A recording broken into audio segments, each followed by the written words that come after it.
지난주에 우리가 나누었었던 걸 한마디로 이야기를 한다면 예수님을 1세기 당시의 사람들은 어떻게 보았고, 그리고 예수님의 사역과 예수님이 하시려고 하시는 것을 한마디로 뭐라고 할 수 있을까? 그 부분에 대해서 결론 내리기를 결국 선지자다라고 이야기를 했습니다. 선지자로서의 역할을 예수님께서 감당하셨고, 그리고 또 그때 당시의 사람들도 예수님께서 행하시는 것을 보고 저분이 선지자의 일을 하고 있구나라고 인식했다는 것이 일반적인 거라는 거죠. 선지자들 뿐만 아니라 당시에 유대인들이 원하던 것은 한마디로 하나님의 나라가 임하는 것이었습니다. 근데 그 하나님의 나라에 대해서 그리고 하나님의 나라가 어떻게 임할 것인가에 대해서 생각하는 방법, 그리고 그 나라의 내용에 대해서는 이 각자 그룹들마다 전부 배치된 생각들을, 독특한 생각들을 다 가지고 있었지만, 그냥 일반적으로 말할 때 하나님의 나라가 도래해야 된다, 그리고 그것이 최종적인 목적이고 우리들이 갈망하는 것이다 라는 그런 일반적인 견해에 있어서는 그 어떠한 이견도 없었다라고 말씀드렸습니다. 그리고 선지자는 그 하나님의 나라가 도래하도록 준비하고 또 경고하고, 그리고 그것을 어떻게 이룰 것인지 그런 내용에 대해서 전달하는 역할들을 한다라고 볼 수가 있습니다. 그래서 세례 요한도 선지자로서 그 일을 했고, 예수님 또한 선지자로서 그 역할을 감당했기 때문에 1세기에서 일반적으로 예수님을 바라보는 그 시각, 그가 도대체 무엇을 하려고 하냐라고 한다면 선지자의 일을 하려고 하는 것이다 라고 지난번에 잠깐 살펴봤습니다. 그때 당시에 여러 가지 그룹들이 많이 있었는데요. 요세푸스라고 하는 사람은 1세기에 있었던 유대인이고, 그리고 완전히 헬라화, 로마화된 그런 유대인이었습니다. 기존의 종교적인 그런 바리새인과 같은 그런 유대인과도 완전히 다른, 어떻게 보면 좀 세속적인 그런 역사가라고 보시면 됩니다.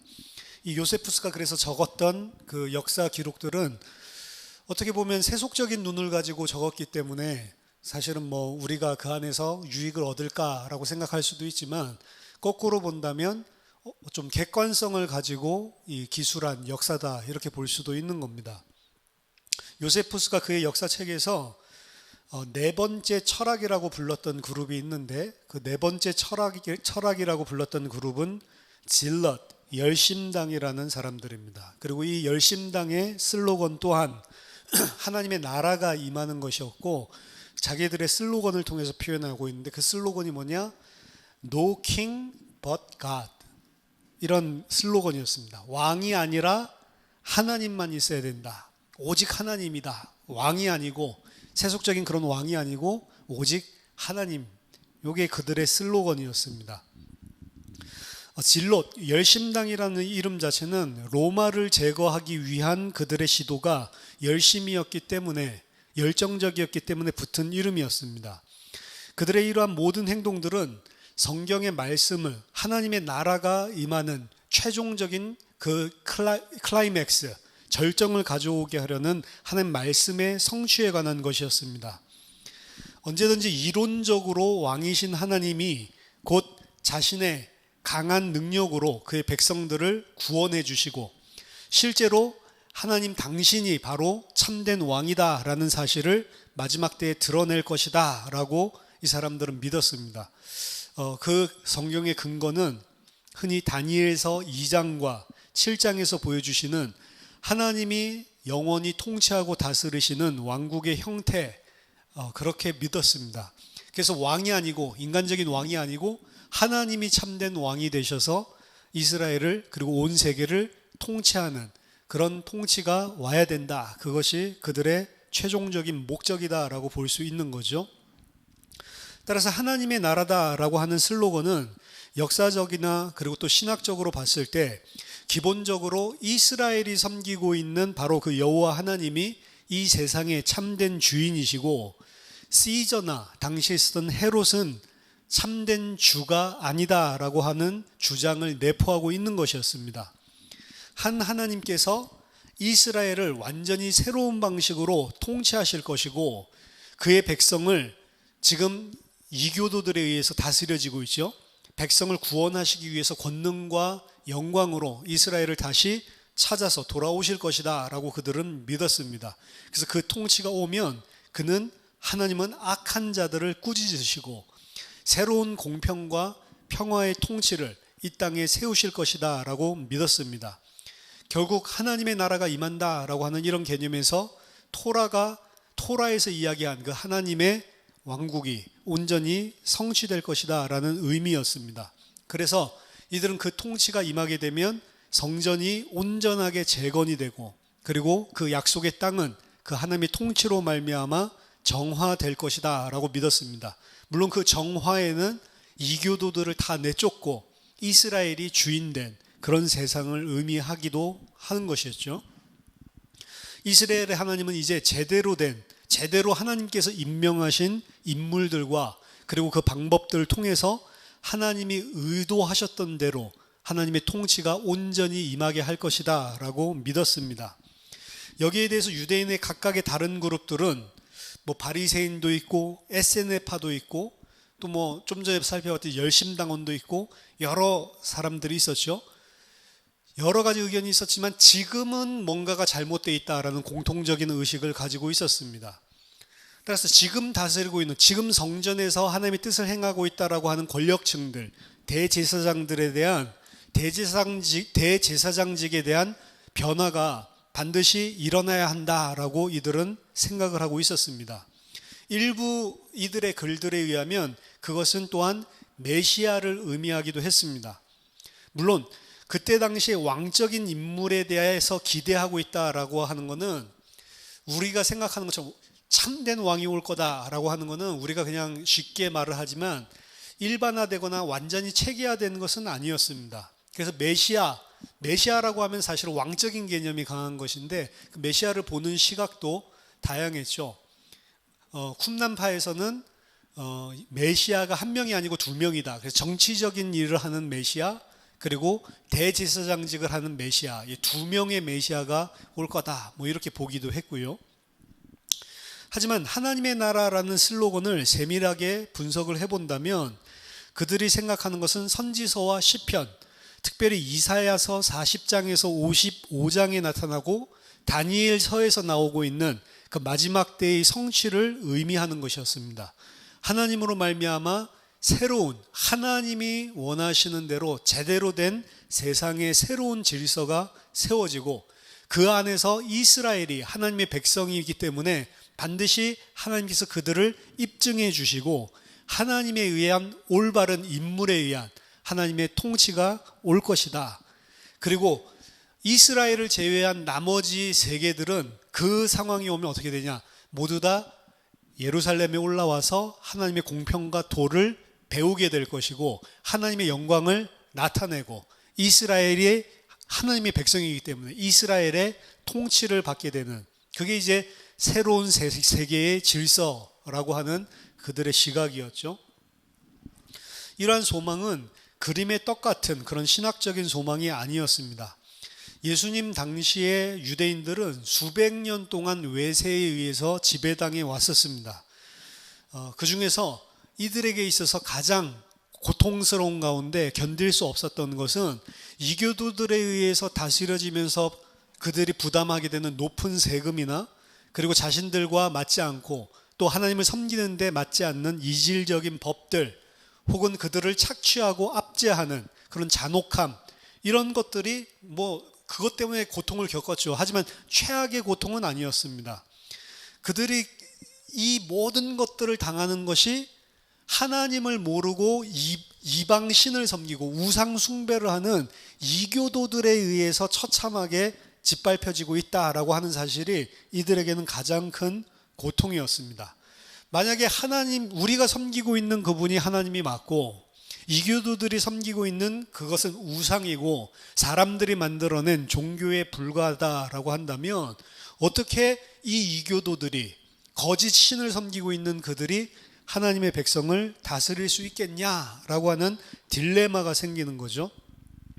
이러한 국가의 이스라엘의 상태는 바벨론에 의해서 예루살렘이 함락되고 난 이후부터 포로로 잡혀간 이후에도 지속되고 있었고, 지형적으로는 포로로 돌아왔지만 신학적으로는 여전히 그들은 매여서 살고 있는 그런 포로기에 있다라고 보게 된 겁니다. 그래서 예수님이 때가 가까이 왔다, 하나님의 나라가 임하였다라고 선포하고 있는 그 선포는, 그리고 그 선포를 통해 너희들은 이제 회개하고 돌아오라 라고 하는 그 외침은 사람들로 하여금 오랫동안 기다려왔던 참된 출애굽의 완성, 이제 새로운 성전이 세워지고 12지파 하나님의 백성이 온전하게 재건이 되고, 바벨론에서 돌아왔을 때 돌아온 그 지파들은 결국에는 유다 지파와 그리고 베냐민 지파 그리고 레위 지파 요 정도에 불과한 거죠. 12지파가 온전히 재건된 적이 없는 거죠. 그리고 하나님께서 주셨던 그 언약을 다시 한번 갱신하게 되는, 그러면서 국가의 모든 죄를 하나님께서 포괄적으로 종합적으로 신년과 같이 다 용서해 주시고, 포로에서 놓이고 공평과 평화의 시대가 오고 외세의 통치가 척결이 되고, 이 모든 것이 그들이 원하는 것이었습니다.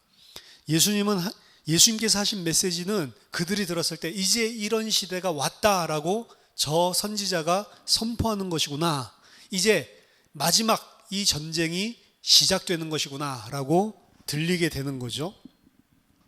예수님은 그의 짧은 공생애를 통해서 하나님의 구원의 계획과 이스라엘과 세계에 대한 공의가 자기 자신이 이 땅에 오심으로 자기 자신의 임재와 그 자신의 사역과 그 자신 안에서 그 자신이 앞으로 겪게 될 운명들 속에서 베일이 걷어지고 온전히 성취될 것이다 라고 하는 것을 말씀과 행동으로 보여줬습니다. 그래서 예수님이 가장 처음에 선포한 말씀이 누가복음 14장 16절에서 21절이죠. 예수께서 그 자라나신 곳 나사렛에 이르사 안식일에 늘 하시던 대로 회당에 들어가서 성경을 읽으시고 서심해 선지자 이사야의 글을 들이거늘 책을 펴서 이렇게 기록된 데를 찾으시니 곧 주의 성령이 내게 임하셨으니 이는 가난한 자에게 복음을 전하게 하시려고 내게 기름을 부으시고 나를 보내사 포로된 자에게 자유를, 눈먼 자에게 다시 보게 함을 전파하며 눌린 자를 자유롭게 하고 주의 은혜의 해를 전파하게 하려 하심이라 하였더라. 책을 덮어 그 맡은 자에게 주시고 앉으시니 회당에 있는 자들이 다 주목하여 보더라. 이에 예수께서 그들에게 말씀하시되 이 글이 오늘 너희 귀에 응하였느니라 하시니, 예수님께서 이 이사야서의 이 그림을 가지고 이것이 바로 너희 귀에 오늘 응한 것이다 라고 선포하셨죠. 이 누가복음 4장의 본문은 마치 나사렛 땅의 매니페스토 같은 겁니다. 옛날에 이제 요즘도 정치적인 어떤 정당이 있으면 매니페스토를 발표를 하죠. 우리 정당은 이런 정당이고 이런 일을 행할 것이다, 공약이라고 하는데, 예수님 마찬가지로 이 이사야서를 통해서 말씀하신 이 본문 자체는 예수님과 예수를 따르는 제자들을 통해서 이루어지는 이 매니페스토 같은 것이었습니다. 여기서 예수님은 이사야의 해방에 대한 표적들이 성취되고 있음을 주장하고 그 시간표가 이미 왔다라는 것을 이야기하고 있습니다. 예수님은 자기 자신에게 성령이 임했다라고 주장을 하시고, 그 말은 하늘에서 이 구원을 주시기 위해서 나를 보내셨다라는 의미죠. 이제는 이 시대가 왔기 때문에 이제 포로는 끝나고 새로운 출애굽이 이제 시작될 것이고 이미 자신의 사역들 속에서 일어나고 있다라고 말씀하신 것입니다. 먼 미래에 앞으로 이루어질 것이 아니고 지금 나의 이 사역들 안에서, 나라는 그 예수 인격 안에서 지금 이것이 일어나고 있다라고 선포하셨습니다. 물론 이것은 그 이야기의 끝이 아닙니다. 사실은 시작이었죠. 마지막 때의 시작이 일어났다. 이제 그 마지막 때의 일이 완성될 것들이 남아 있는 것이죠.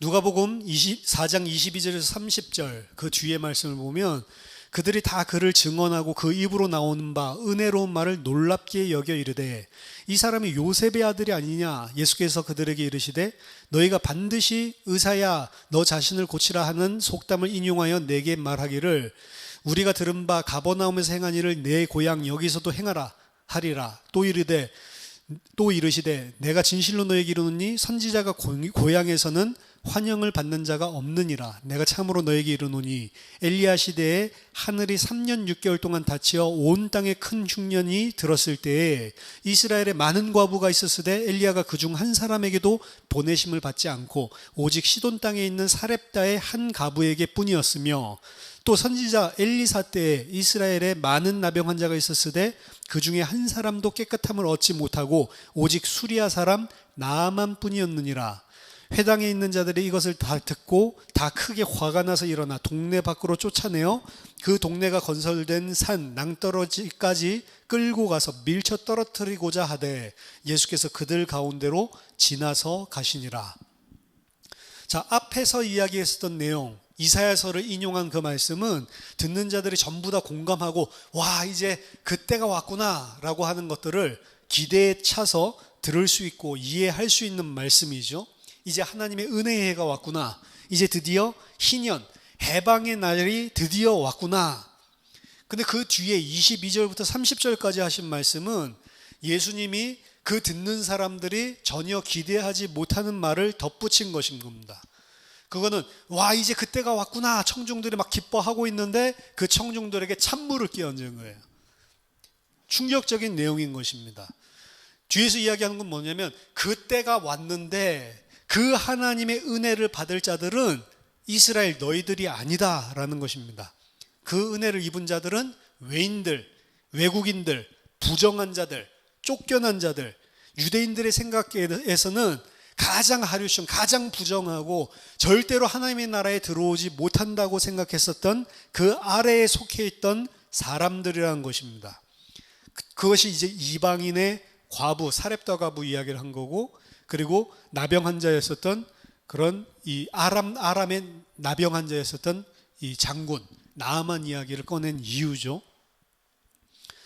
이스라엘 백성이든 누구든 그 사렙다 과부와 그리고 나아만 장군과 같이 반응하지 않으면 안 되는 것인데, 예수님께서 말씀하신 것은 의원 이야기를 하는 것처럼 이스라엘 백성이 오히려 이 사람들보다도 그 은혜를 받는데 더 불리한 그런 입장 가운데 있다라는 것을 내포하는 말씀을 한 것입니다.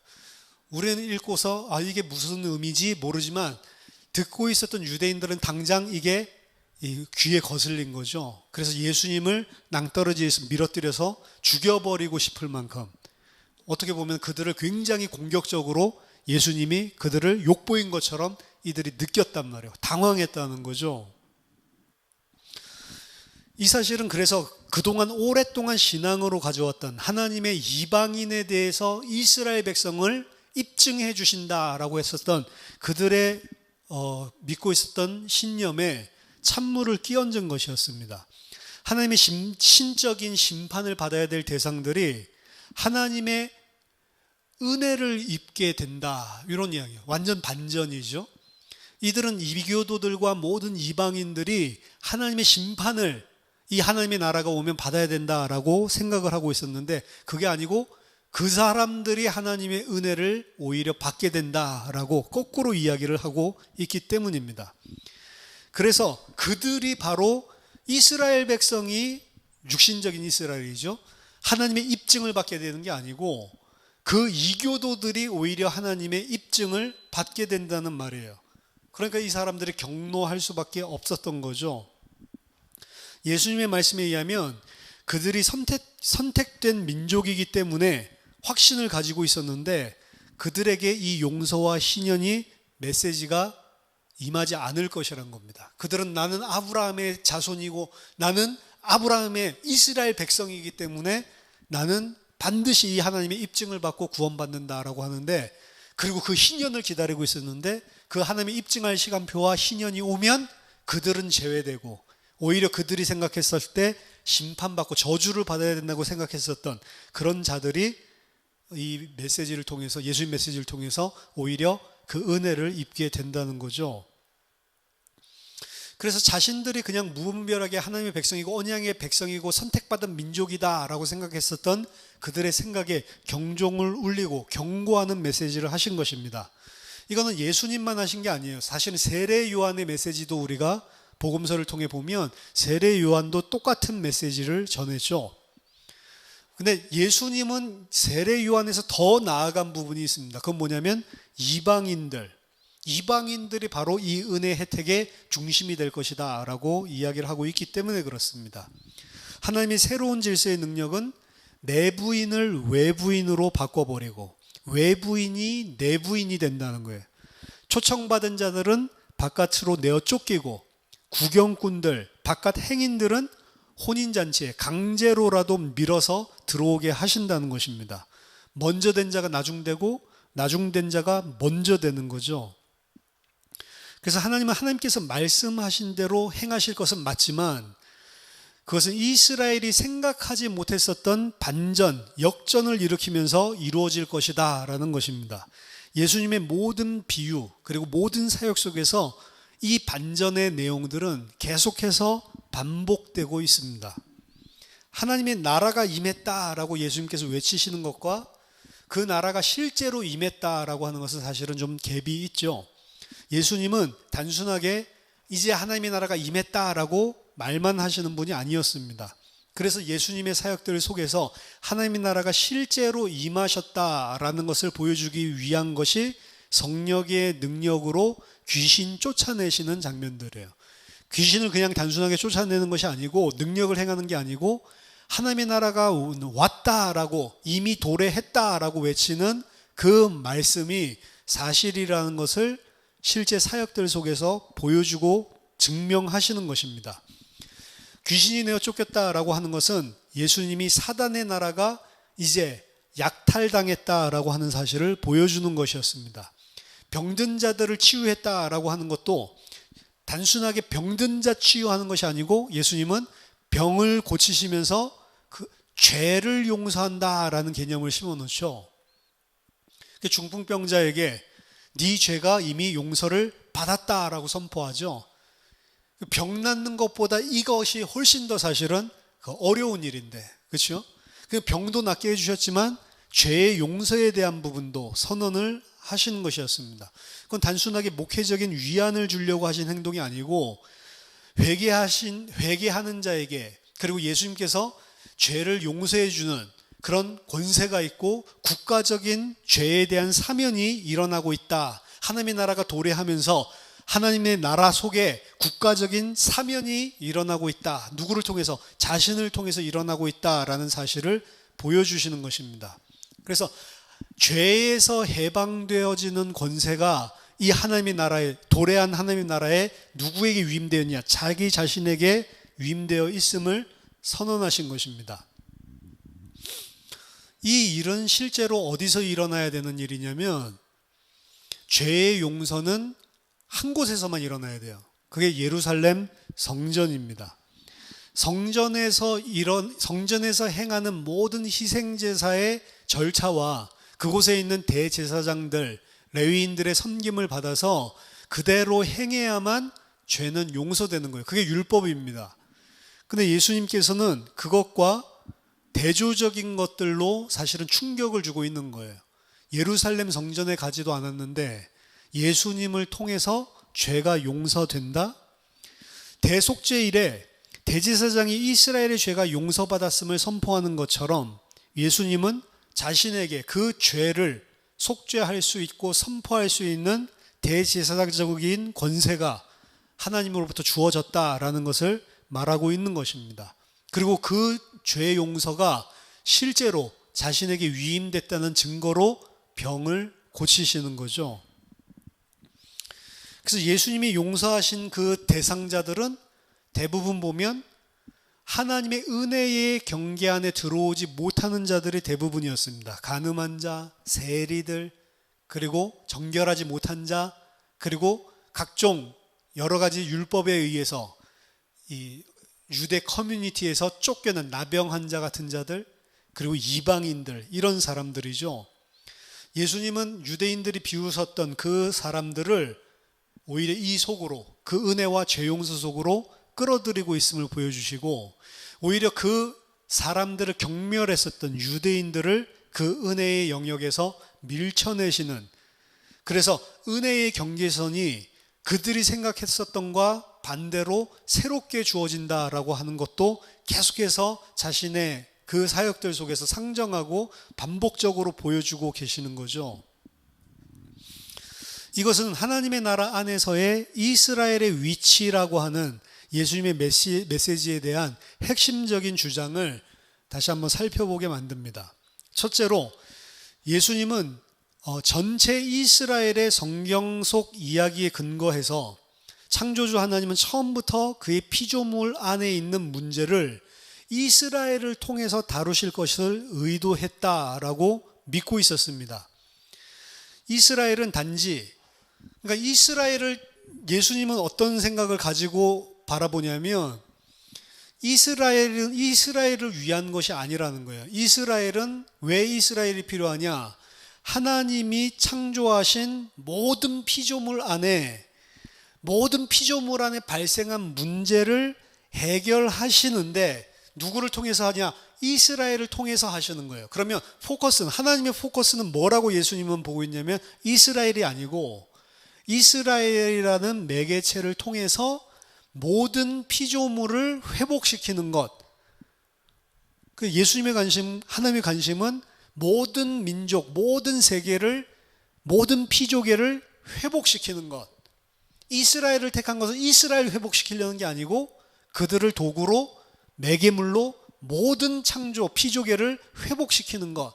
그 큰 그림을 처음부터 하나님 가지고 계셨고 그게 이스라엘의 역할이라는 거죠. 그래서 이스라엘은 단지 하나님 아래의 국가의 어떠한 한 예로 하나님께서 보여주신 것이 아니고 이스라엘은 그 역할을 해야 되는 제사장 나라인 거예요. 이스라엘이라는 나라를 통해서 모든 피조계의 문제가 해결되고 회복되어지는 제사장적인 나라인 것이죠. 그래서 이스라엘은 무엇을 해야 되는 의무를 가지고 있냐면 세상에 대해서 비치고 소금이어야만 한다는 것입니다. 그들을 통해서 하나님께서 빛을 보여주시고 세상에 그들을 통해서 소금을 보여주신단 말이에요. 언약이죠, 언약. 그래서 그들을 선택하신 것입니다. 하나님은 이스라엘 통해 세상을 구원하실 것이었습니다. 둘째로 예수님은 동시대의 모든 사람들이 다 한 것은 다 그렇게 생각하지는 않았지만 많은 사람들이 생각했듯이 이 이스라엘의 소명이 이스라엘의 역사의 절정이 이루어지는 그 날이 왔을 때 이루어진다라고 하는 것들을 예수님은 가지고 있었습니다. 그때 이스라엘은 그의 대적들로부터 구원을 받을 것이고 그리고 그것을 통해서 창조주 하나님, 언약의 하나님께서 그의 사랑과 공평 그리고 그의 은혜와 진리를 마침내 전 세계에 가져오실 것이고 모든 피조계가 새롭게 되고 치유되는 일이 일어날 것이다. 종말론이죠. 이스라엘을 통해서 온 세계를 구원하시고 온 피조계를 회복시키시는데 그 일은 언제 일어나냐? 종말론. 마지막 그 하나님께서 예정하신 종말 때가 오면 그 일이 일어난다 라고 하는 것입니다. 그 이스라엘을 선택한 이유 첫 번째, 이스라엘 자체가 아니고 이스라엘을 어떤 하나님 섬기는 사람이 이렇게 잘 산다 예로 보여주려는 게 아니고 모든 피조물을 회복하기 위한 선택. 그리고 그 일은 언제 일어나냐? 시기적으로 종말에 일어난다. 이 두 가지를 예수님이 가지고 있었다는 거죠. 예수님은 하나님의 나라가 이스라엘에게 그리고 이스라엘을 통하여 온 세계에 임할 것이라는 비전을 가지고 있었고 이 시각으로 복음서를 사실은 이해를 해야만 하는 것입니다. 예수님이 가지고 있었던 이 두 가지 일에 의해서요. 그래서 예수님은 12제자를 부르셨는데 12제자는 단순하게 편의상 가깝기 때문에 혹은 그의 내부 인물로 12명을 그럴 법한 숫자로 부른 것이 아니고 12라는 숫자는 분명히 이스라엘의 12지파를 상징하는 것이죠. 아까 전에 말씀드렸지만 마지막 종말에 이스라엘이 온전히 회복하게 된다라고 할 때 그 12지파가 전부 다 돌아와야 되는 거예요. 근데 아직 이스라엘은 바벨론에서 돌아왔는데도 아까 전에 2지파 반 이렇게 이야기는 유다 지파, 베냐민 지파 그리고 레위인들 요 정도밖에 돌아오지를 않은 거죠. 그러니까 온전한 회복이 안 일어난 거죠. 근데 예수님이 12제자를 부르신 것은 그 12지파를 상징하고 있는 것입니다. 당시 유대인들은 모든 사람들이 이 12지파라고 하는 연맹 자체가 이미 다 깨어져 버렸고, 그리고 회복 불가의 수준으로 무너졌다라는 사실을 인지하고 있었습니다. 북이스라엘의 10개의 지파는 아시리아에 의해서 기원전 8세기에 포로로 잡혀가고 혼혈 정책으로 인해서 이방인과 아예 혼합, 잡종으로 만들어버렸죠. 나머지 남은 2지파, 그리고 그들 가운데 있었던 레위인들 또한 6세기 전에 바벨론으로 끌려갔습니다. 이들 중에 오직 남은 자들 일부만이 유대로 돌아온 거죠. 사실 예수님 당시에 70% 이상의 유대인들이 디아스포라로 팔레스타인 바깥 지역에 살고 있었습니다. 주요 선지자적인 소망은 구원의 해가 밝았으면 이제 하나님께서 그 유대 왕국 안에 12지파가 회복돼서 함께 즐거워하고 찬양한다라고 하는 내용을 이야기하고 있어요. 이게 모든 메이저 선지서에서 이야기하고 있는 내용들입니다. 많은 선지서에 의하면 이스라엘이 하나님께 돌아오고 포로들이 그 땅으로 다 돌아오고 이방인들도 그 하나님께 감사해서 선물과 돈을 가지고 이스라엘의 하나님께로 나오고 그들은 이스라엘의 통치를 받는 거죠. 따라서 회복된 이스라엘은 열국의 파수꾼, 신호등의 역할을 하고 새 창조 도래 직전에 이런 이스라엘의 온전한 12지파의 회복이 일어나야만 하는 것이었습니다. 그래서 예수님께서는 이 12제자를 택하심으로 병든 자가 낫고 가난한 자에게 복음이 전파된다라고 하는 이스라엘의 회복이 자신과 그 12제자 안에서부터 일어나고 있음을 보여주면서 이 마지막 때가 왔다라고 하는 것을 보여주고 있는 것입니다. 그들은 새롭게 된 이스라엘의 견인차 역할을 하고 있는 것이었습니다. 예수님은 새롭게 된 나라를 통치하시기 위해서 새로운 이스라엘은 12제자를 택하셨습니다. 그리고 이것이 비록 나중에는 더 넓은 이방인과 남은 모든 세계의 사역으로 넓어진다라는 것은 분명한 사실이지만 예수님이 이 땅에서의 사역에서의 포커스는 이스라엘이었던 이유입니다. 예수님은 나는 이방인에게 보내심을 받지 않았다라고 이야기하고 거의 수로보니게 여인을 개취급하죠. 그 이유는 뭐냐면 종말에 일어날 이스라엘의 회복과 관련된 이야기였기 때문에 그렇습니다. 이스라엘이 곧 회복되고 나면 동서남북의 많은 이방인들이 이 하나님의 계획하신 새로운 순간을 맞이하게 되고 그 많은 민족이 예루살렘으로 올라와서 이 하나님의 나라 회복에 동참하게 될 것이었지만 아직은 이스라엘 나라의 회복이라고 하는 그 포커스로 사역을 하고 계시는 것이에요. 또한 이러한 소식은 경고와 함께 주어졌습니다. 만약 이스라엘이 세상을 향한 온전한 참된 하나님의 백성이 되지 못한다라고 한다면 로마를 무너뜨리기 위해서 이스라엘 백성들이 만약에 노력을 하고 이 로마를 무너뜨림으로써 이스라엘이 세워지는 하나님의 나라라고 계속 오해를 한다면 하나님은 그 이스라엘을 이스라엘로 여기지 않을 것이라는 것입니다. 하나님이 생각하는 이스라엘과 이스라엘 지금 당시에 이스라엘이 생각하는 이스라엘의 개념이 다른 것이죠. 당시의 이스라엘은 로마를 무너뜨리고 국가적인 민족적인 이스라엘이 온전히 회복되는 그 이스라엘을 생각을 하고 있는데 예수님이 이야기하시는 이스라엘은 당신과 그리고 당신이 부르신 12제자들 이 제자들 안에서 일어나고 있는 하나님의 죄의 용서와 그리고 귀신을 내어 쫓음과 병이 남과 병의 치유와 이런 것들을 통해서 지금 임한 하나님의 나라 이스라엘 요 개념이죠. 이 사실에 대한 사실은 대치가 일어날 수밖에 없는 것이죠. 예수님과 그의 제자들 그 영역에 속한 자들이 세상을 향한 이스라엘이 될 것이고 그리고 그들을 제외한 나머지 이스라엘은 계속해서 정치적인 군사적인 그런 이스라엘의 회복을 마지막 때의 이스라엘의 소명으로 깨닫고 있기 때문에 그들은 그들의 그 완악함과 완고함에 오히려 심판을 받게 될 것이라는 것입니다. 예수님이 가르치신 하나님의 나라에 대한 가르침은 흔히 효과적인 핵심을 가지고 있는 이야기 형태로, 쉽게 말하면 비유를 통해서 주어졌습니다. 예수님의 이 비유라고 하는 것은 그저 인간의 생활이나 동기 등에 관한 흔한 이야기를 하고 있는 것이 아닙니다. 또한 그저 하늘의 의미를 가지고 있는 이 땅의 이야기를 들려주는 그런 유치한 사파와 같은 역할을 하고 있는 것이 아닙니다.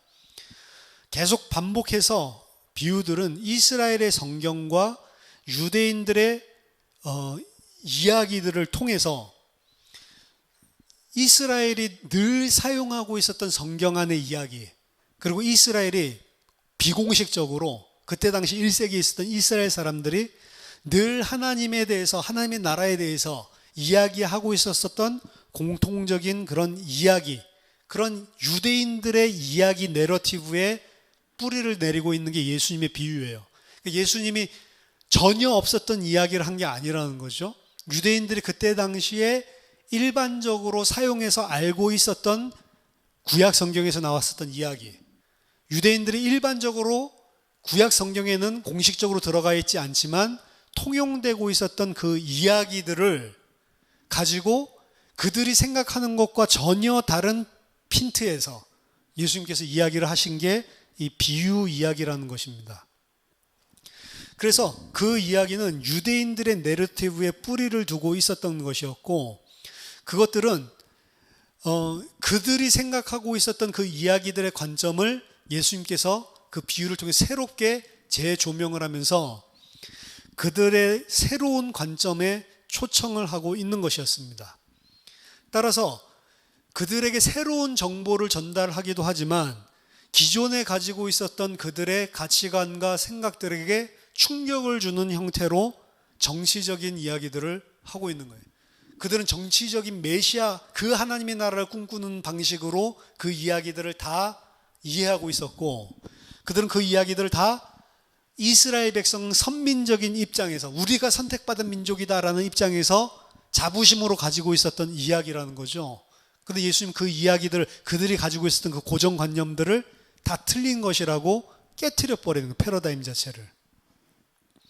그래서 비유를 통해서 예수님은 하나님과 하나님의 백성, 그리고 하나님 세계의 모든 포커스를 가지고 예수님은 말씀을 하십니다. 그리고 그것을 일반적으로 이해하고 있었던 유대인들에게 있어서 강한 도전을 주는 압박이었습니다. 이스라엘은 그 메시지에 적절하게 반응을 해야만 하는데, 육신적인 이스라엘이었던 그 사람들은 그 비유를 들을 때 적절하게 반응하는 게 아니고 오히려 예수님을 잡아 죽이고 싶은 일들이 일어나는 거죠.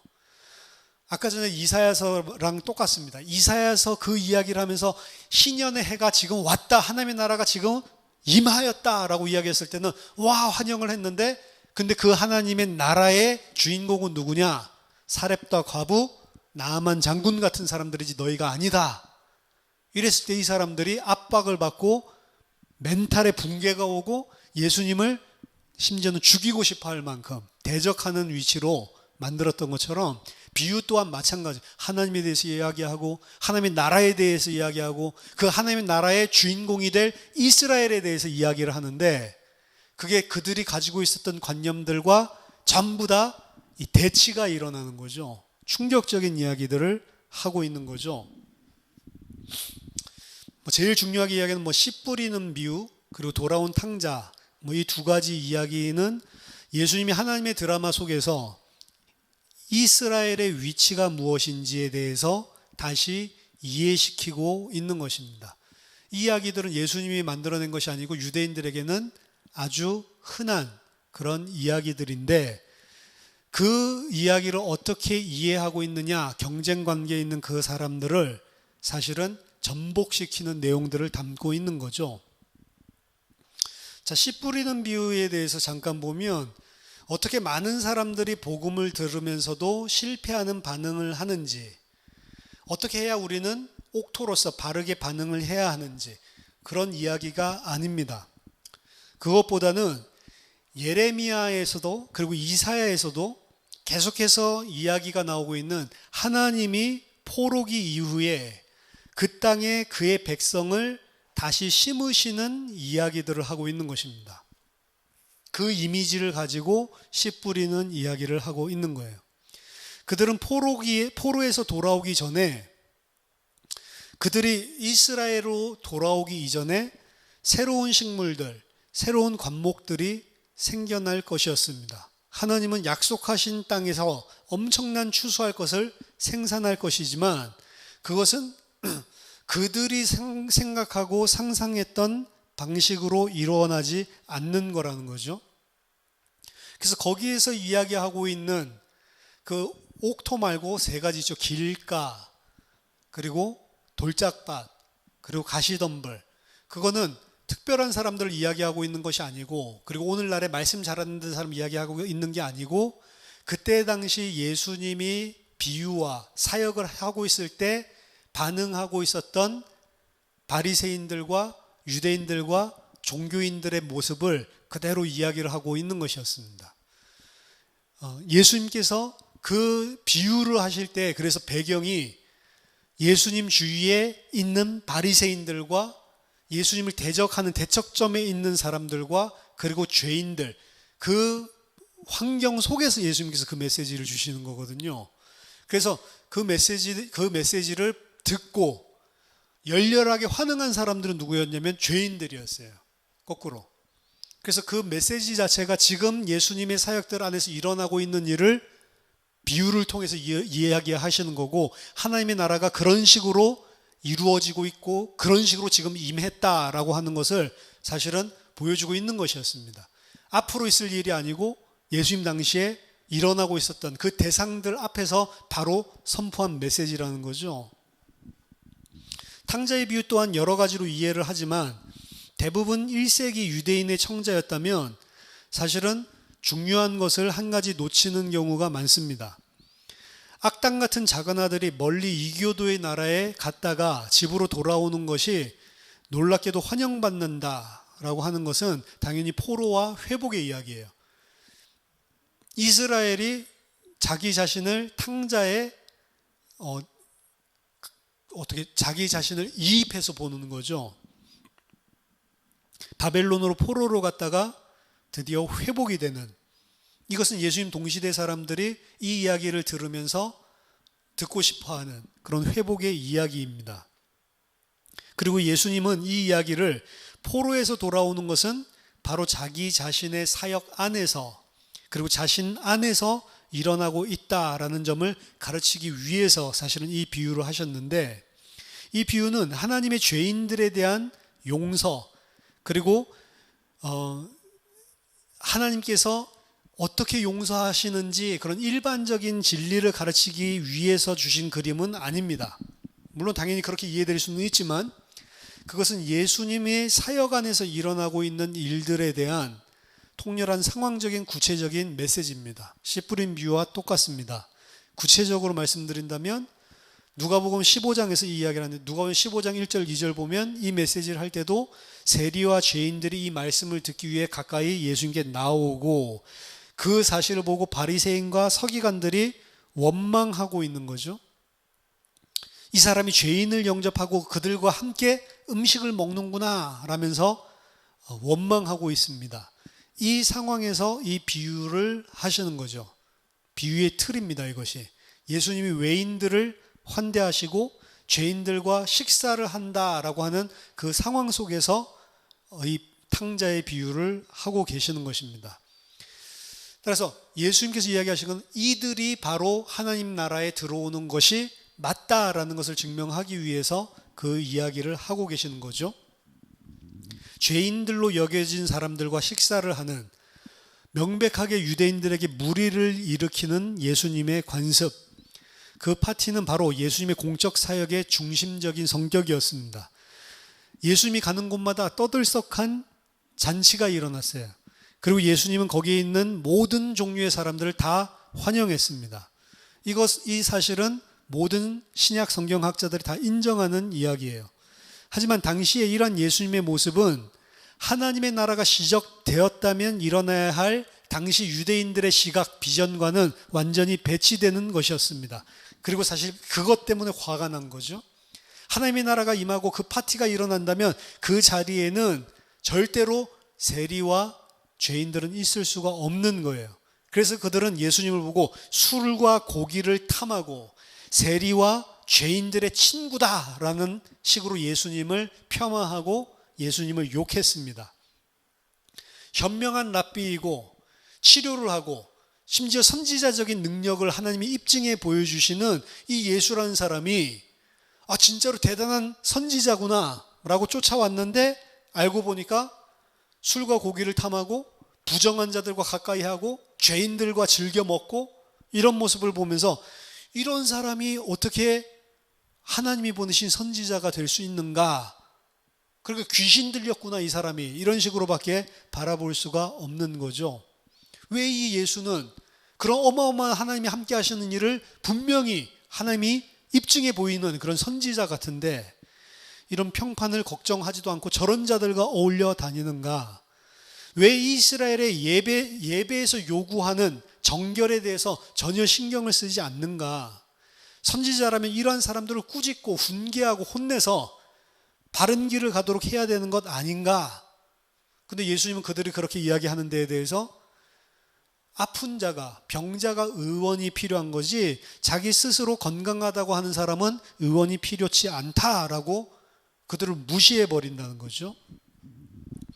하나님은 언제나 탕자가 집으로 돌아오는 것을 환영하는 데에 관심이 있습니다. 외인들과의 예수님의 식사 교제는 하나님의 나라에 들어오라라고 하는 공개적인 초청, 살아있는 비유로 예수님께서 하나님의 나라에 공개적으로 초청을 하시는 것이었습니다. 이 식사는 강력하게 예수님이 가지고 있는 하나님 나라에 대한 비전을 보여주고 있는 것입니다. 그리고 그와 다른 하나님 나라에 대한 개념을 가지고 있었던 서기관들과 바리사이인들을 통렬하게 공격하는 것이었습니다. 예수님의 환대는 하나님의 급진적인 용서, 급진적인 죄인들을 받아주심을 강하게 상징하는 것이었습니다. 많은 동시대 사람들은 용서와 하나님의 새로운 시작을 주심이 성전에 가서 그 예식을 잘 지킴을 통해서 이루어진다라고 간주를 하고 있었는데 예수님은 그 지금 예루살렘에 있는 육신적인 성전과 상관없이 그리고 거기 있는 권위자들과 상관없이 내 안에서 그리고 내게 그 권위가 있다라는 사실을 제공하고 있는 것입니다. 따라서 예수님은 단순히 윤리적인 위대한 선생님이 아니었습니다. 예수님은 선지자였습니다. 하지만 그 선지자가 전하는 하나님 나라에 대한 비전은 그때 당시까지 깨닫고 있었던 선지자가 줬던 비전과 충돌하는 것이었고 새로운 윤리적인 총체가 선포되는 것이었습니다. 그는 이스라엘이 되는 새로운 방법을 제시하고 있는 것입니다. 그의 시대 사람들이 각 도시에서 행하고 있었던 그것과 대조되는 그들의 백성들이라면 반드시 해야 될 그 예루살렘 성전에서의 희생제사, 그것과 배치되는 새로운 언약적인 삶. 뭐라고 예수님 표현하시냐면 산상수훈에서 서기관과 바리새인보다 더 나은 의라는 개념을, 그리고 용서와 기도의 새로운 방법, 새로운 희년, 이런 방식으로 당시의 모든 시대에 가지고 있었던 유대인들의 일반적인 관념들을 도전하는 것이었습니다. 핵심적인 것은 예수님이 선포하는 나라의 도래는 새로운 세상, 새로운 환경이 창조되었음을 선포하는 것이었고 그의 청자들에게 그래서 새 환경이 요구하는 새로운 사람, 이 새로운 시민이 되라라고 도전하는 것이었습니다. 이것이 우리가 산상수훈 마태복음 5장에서 7장에 일어나는 그 예수님의 메시지, 설교를 이해해야 되는 전체적인 맥락입니다. 따라서 산상수훈에서 예수님께서 주시고 있는 그 메시지는 개인으로 하여금 예수 안에서 구원을 찾으라라는 메시지를 하시는 게 아니에요. 혹은 위대한 도덕적인 법률을 제시하고 있는 것도 아닙니다. 그것이 이해되기 위해서는 예수님이 선포하고 있는 하나님의 나라와 예수님 자신이 사람들에게 그를 따르고 새로운 삶의 방식을, 새로운 나라의 방식을 따르라고 부르고 있다라고 하는 상황에서 봐야 되는 거예요. 그 전까지 가지고 있었던 모든 이스라엘의, 그래서 가지고 있던 기존 틀들을 다 깨트려 버리는 겁니다. 하나님의 나라는 이런 것이다. 그것도 기존의 틀과 다르고, 거기에 초청되는 새로운 하나님의 백성들에 대한 틀도 다르고, 그들은 어떻게 사는 것인가 라고 하는 틀 자체도 다른 것이었어요. 그래서 구체적으로 예수님의 산상수훈에서의 설교는 이스라엘이 되기 위한 방법에 있어서 기존에 가지고 있었던 다른 경쟁 버전들과 전적으로 부딪히는 새로운 도전이었고 새로운 주장이었습니다. 이스라엘이 되기 위한 아젠다는 종교적인, 경제적인, 정치적인 복합체로서 흔히 폭력적인 국가 주권을 가지고 이스라엘 민족적인 국가를 회복하고, 그리고 그 국가를 통해서 그 국가를 이루기 위해서 종교적으로는 금욕주의적으로, 하나님 보시기에 정결하게 행해야 된다고 금욕주의적으로 행하거나, 혹은 그 국가 안에서 어떤 위치를 차지해서 연약한 자들을 착취하고 내 뱃속을 불린다거나, 이러한 외식으로 치장된 것이 아니었습니다. 예수님은 여기에서의 가르침은 바르게 행동하면, 이렇게 똑바로 행동하면 하나님이 천국을 주실 거야, 그런 이야기를 하는 것이 아니었습니다. 하나님은 하나님의 나라에서 진짜로 하나님의 백성으로 하나님의 백성답게 일하기 위해 살고자 하는 그 나라의 백성들에게 주신 아젠다예요. 하나님의 백성은 지금 가지고 있었던 너희들의 그 아젠다를 다 깨고 지금 이 아젠다로 들어와야 된다. 그래서 사실 하나님 나라에서 하나님께서 하시는 일은 팔복 속에 잘 들어가 있습니다. 가난한 자, 애통한 자, 온유한 자, 의에 줄이고 목마른 자, 긍휼히 여기는 자, 마음이 청결한 자, 화평하게 하는 자, 의를 위하여 핍박을 받는 자는 복이 있다. 그 복을 받는 자들은 복을 받을 뿐만이 아니고, 그들은 그들 자신의 연약함 속에서 정확히 그들을 통해 예수님이 의도하신 대로 이 복을 자신이 복받을 뿐만 아니라 다른 세상에 흘려내보낼 자들인 것입니다. 이 말씀은 사람들, 특히 예수님이 그 팔복을 받은 자들을 통해 또다시 바꾸시려고 하는 세상의 사람들의 형태에 관한 것들입니다. 하나님이 모든 것을 제자리로 돌려놓으실 때 하나님은 전투적인 전쟁을 통해서 그 일을 이루어지는 것이 아니고, 하나님의 사랑과 정의, 하나님께서 주시는 화평, 그것을 통해 하나님의 통치와 복이 세상으로 흘러나가시는 방법으로 일을 하십니다. 이게 방법의 차이예요. 유대인들이 그동안 가지고 있었던 하나님 나라의 도래의 방법은 뭐냐면, 좀 전에 말한 그런 방식이 아니고 전쟁을 통해서, 군사적인 로마의 정권을 뒤집음을 통해서, 혁명을 통해서 이루어지는 하나님의 나라였다고 한다면, 예수님이 말하는 하나님 나라의 도래는 그런 자들에게 임하는 것도 아니고 그런 자들을 그런 방식으로 세상에 흘러나가는 것도 아니라는 거죠. 그래서 산상수훈 안에 있는 모든 다른 말씀들도 사실은 그러한 방법들을 지지하고 있습니다. 악한 자를 똑같이 악으로 대적하지 말라. 오리를 가자고 하거든 십리를 가져라. 이것은 예수님을 위하여 현관 발판이 되라 라는 말이 아닙니다. 이것들은 지금 현재 존재하고 있는 유대의 저항운동에 관여하지 말라고 하는 경고예요. 예수님의 이스라엘의 참된 소명은 이스라엘을 민족적으로 로마에서 해방돼서 회복되게 만들고 예루살렘 성전을 삐까번쩍하게 재건해서 모든 사람들이, 모든 민족들이 이스라엘의 통치를 받고 예루살렘을 중심으로 이스라엘이 모든 세계를 통치하게 된다. 그것이 아닌 것입니다. 참된 이스라엘의 소명은 그 일을 하기 위해 특별하게 선택된 자들이 아니고 세상을 향한 빛과 소금이 되게 하는 거예요. 언덕 위에 숨겨지지 않은 도시가 되게 하는 것이 원래 이스라엘의 소명입니다.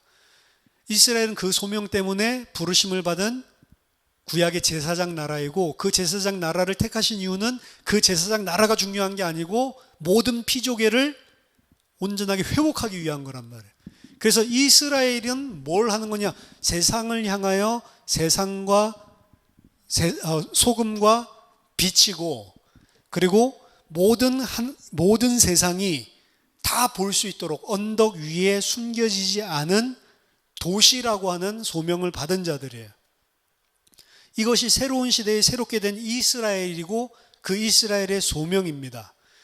바리새인들 혹은 바리새인들과 같은 그런 생각들을 가지고 있는 자들은 자신들이, 그리고 이 나라가 회복되면 그렇게 하나님의 말씀을 열심히 자신들의 의로 열심히 살고 있는 소수의 경건한 바리새인 엘리트들, 이게 의의 척도다라고 생각을 했는데, 그리고 열심당들은 뭐를 척도라고 생각했냐면 열심히 군사적인 항쟁을 해서 로마를 무너뜨리고 이스라엘을 민족적으로 독립운동을 성공시키는 것, 그걸 폭력에 의지해서 그 일을 이루는 것, 그것을 통해서 이룬다라고 생각을 했었고, 반대로 또 이 성전 중심으로 하고 있었던 당시의 귀족들이나 혹은 산헤드린 공의원 같이 정치적인 권력적인 대제사장적 이 집안과 같이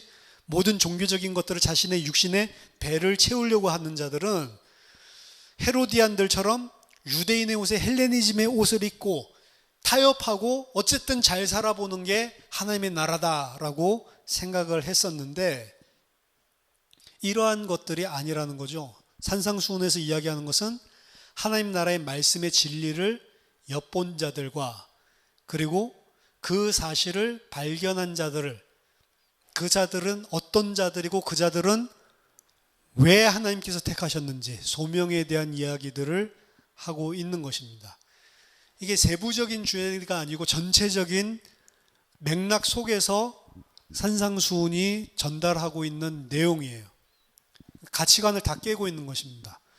당시의 바리새인들, 사두개인들, 귀족층들, 대제사장 집안들, 열심당원, 나라를 전복시키고 혁명하려고 하는 사람들, 요게 대다수 유대인들이 가지고 있었던 이 하나님의 나라에 대한 이미지, 그리고 이스라엘이 어떻게 되어야 한다라고 하는 이미지인데, 산상수훈에서는 그것들 자체를 다 깨트리고 있는 거예요. 그들 자신이 복을 받고 하나님의 빈디케이션, 입증을 받게 될 것이다 라고 하는 이미지를 다 깨버리고, 어떤 사람이 복을 받냐? 팔복에서. 이런 자들, 그들이 생각했던 육신적인 방법, 혁명, 군사, 그리고 경제적인 혹은 자신들의 열심히 사는 그 의, 그런 것들이 아니고 이런 자들이 하나님의 복을 받게 되는 자들이다. 그리고 그런 자들은 왜 그런 자들에게 복을 주시냐? 그들 자신들의 복이 아니고 세상의 소금, 빛, 산 위에 언덕 위에 숨기지 않은 도시가, 마을이 되게 하기 위해서. 그게 소명이. 그들 자신이 아니고 이 일을 통해 하나님께서 모든 피조계를 회복하시는 그 일을 하실 거라는 거죠. 그래서 예수님의 이 사역, 선지자적인 사역은 맞는데, 그 선지자적인 사역은 예수님의 사역 전반을 통해서 기존에 가지고 있었던 모든 틀들을 깨뜨리고 도전하는 내용들을 가지고 있었습니다. 그 중에 가장 중요한 것이 예수님이 성전을 대척점으로 해서 하시는 사역들이에요. 이게 여기까지 해야 되는 게 너무 긴데요. 여기까지 하는 게 맞는 것 같습니다. 다음 시간에 예수님이 그 일을, 그 비유도 상징이고 예수님이 행하시는 뭐 귀신을 내쫓는 것이라든지, 그리고 예수님께서 이 죄를 용서해 주는 거라든지, 이 모든 것들이 다 상징적으로 그들에게 그들이 가지고 있었던 하나님 나라와 하나님 나라의 백성에 대한 모든 지식들을 다 깨트리는 것이었는데, 그것 중에 가장 대표적으로 예수님께서 잘 보여주신 게 뭐냐면 예수님과 성전과의 전쟁이란 말이에요. 예루살렘 성전. 그리고 그 예루살렘과의 전쟁에서 가장 예수님께서 상징적으로 잘 보여주신 사건이 우리가 알고 있는 성전 정화 사건입니다. 그 성전 정화 사건도 사실은 이 맥락에서 이해를 해야 된다는 거죠. 한 가지만 말씀드리면 성전 정화 사건, 성전을 정결하게 해서 회복하게 하려는 사건이 아니라는 겁니다. 성전 정화 사건도 이 맥락에서 본다면 성전을 멸망시키는 사건이에요. 성전을 정화해서 성전을 회복하려는 게 아니고 그 예루살렘 성전을 파괴시키는 게 예수님의 성전 정화 사역입니다. 사실 성전 정화 사역이 아니고 그래서 정확하게 말한다면 성전 파괴 사건. 예수님이 성전을 파괴시키는 것을 보여주는 거예요. 잠깐 앞으로 AD 70년에 성전을 파괴시키죠. 근데 그 일을 예수님 사역 안에서 이미 살짝 미래를 보여주시는 그런 예지적인 그런 사건이 성전 정화 사건입니다. 그래서 예수님과 성전, 예수님 vs 성전 이런 부분들에 대해서 그리고 예수님의 전체적인 선지자적인 사역에 대해서 결론을 다음 시간까지 봐야겠네요. 오늘 끝내려고 했는데 아직 내용이 좀 많이 남았기 때문에 다음 주에 다시 살펴보고 이 부분을 마치도록 하겠습니다. 자, 한번 기도하겠습니다. 하나님 아버지, 저희들에게 예수님께서 사역하셨던, 예수님께서 말씀하셨던 그 내용들이 당시 1세기에 살았던 이스라엘과 하나님의 진리를 알지 못했던 사람들에게 무엇을 촉구하고는 말씀이고 사역이었는지를 정확하게 볼 수 있도록 은혜를 허락하여 주시고 더 구체적이고 선명하게 하나님께서 하시는 일들, 하나님의 진리를 깨달을 수 있도록 하나님 이해를 돕는 시간이 될 수 있도록 하나님 이 시간을 도와주시고 이 시간을 축복해 주시고 또 저희들이 잘 이해할 수 있도록 지혜와 총명을 허락해 주시옵소서. 예수 그리스도 이름으로 기도하옵나이다.